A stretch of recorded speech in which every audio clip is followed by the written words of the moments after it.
नमस्कार, आप देख रहे हैं जी मीडिया टुडे और मैं हूं आपके साथ कृति सिंह भदौरिया। छतरपुर के देव गांव में जर्जर आंगनवाड़ी भवन में बच्चों और कार्यकर्ताओं की सुरक्षा पर तलवार लटकी हुई है, जहां बड़े हादसे का इंतजार होता दिखाई दे रहा है। आंगनबाड़ी की दूसरी बिल्डिंग नहीं है, गांव में प्राइवेट कमरा लेने के लिए कार्यकर्ता को कड़ी मशक्कत करनी पड़ रही है। इस मामले में एक बहुत बड़ा खुलासा हुआ है कि गांव में प्राइवेट कमरा ना मिलने की वजह है छुआछूत। दरअसल आंगनबाड़ी कार्यकर्ता राम प्यारी हरिजन समाज से आती हैं, इसलिए लोग उनसे छुआछूत मानते हैं। क्या है पूरा मामला, देखिए इस रिपोर्ट में। मध्य प्रदेश के छतरपुर जिले में जर्जर आंगनबाड़ी भवन में नौनिहाल अपना भविष्य गढ़ने को मजबूर हैं।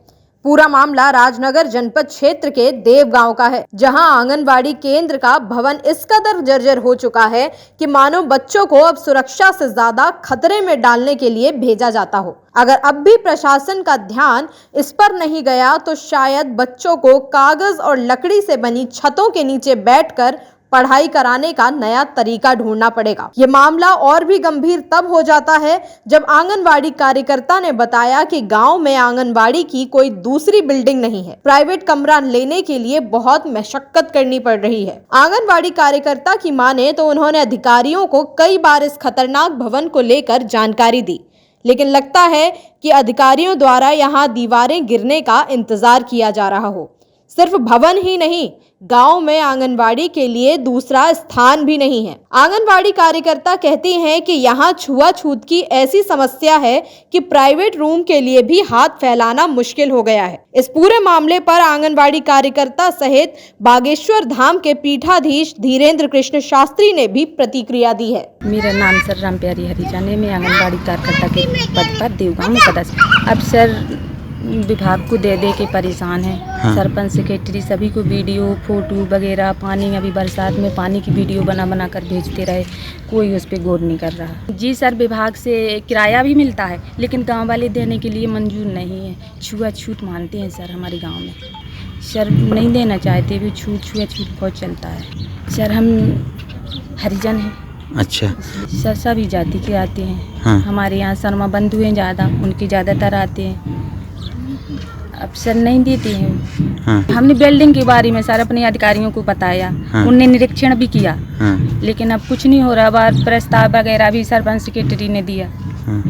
हमारे गांव में सर बहुत चलता है। बोले नहीं, हम आपको नहीं देंगे कमरा, हमारा खाली चाह पड़ा रहेगा। हाँ, सभी को है सर जानकारी।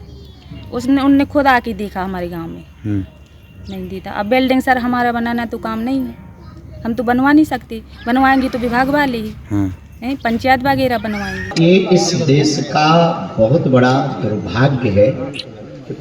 छुआछूत के कारण इस देश में कई लोगों को इग्नोर कर दिया जाता है। तो ये जो यात्रा है, अब आपके जैसे पढ़े लिखे पत्रकार, जगे हुए हिंदुओं को इस यात्रा के विचारों को जन जन तक इसीलिए पहुंचाना है ताकि वो जो बहन कमरे के लिए लड़ रही है उसे कमरा भी मिले, भोजन भी मिले और दीनहीनता वो महसूस न करे। जी, बिल्डिंग जर्जर है, ये सूचना जो है आपके द्वारा मुझे दी गई है। मैंने भी उस केंद्र का निरीक्षण किया हुआ है, बिल्डिंग देखी है कि जर्जर है और उसके लिए हम प्रयासरत हैं। हमारे यहाँ की जो लिस्ट आंगनबाड़ी केंद्र स्वीकृत होने के लिए गई हुई है उसमें देवगांव का नाम है और मैं कोशिश करूंगी कि जल्दी ही हमारा भवन स्वीकृत होकर जो है बन जाए। और अभी जिस आप भवन की बात कर रहे हैं वो स्कूल का अतिरिक्त कक्ष है, तो जो अवेलेबल है अभी उसमें लग रहा है और आंगनबाड़ी वर्कर के द्वारा बताया गया है कि गाँव में कोई भवन नहीं देता है।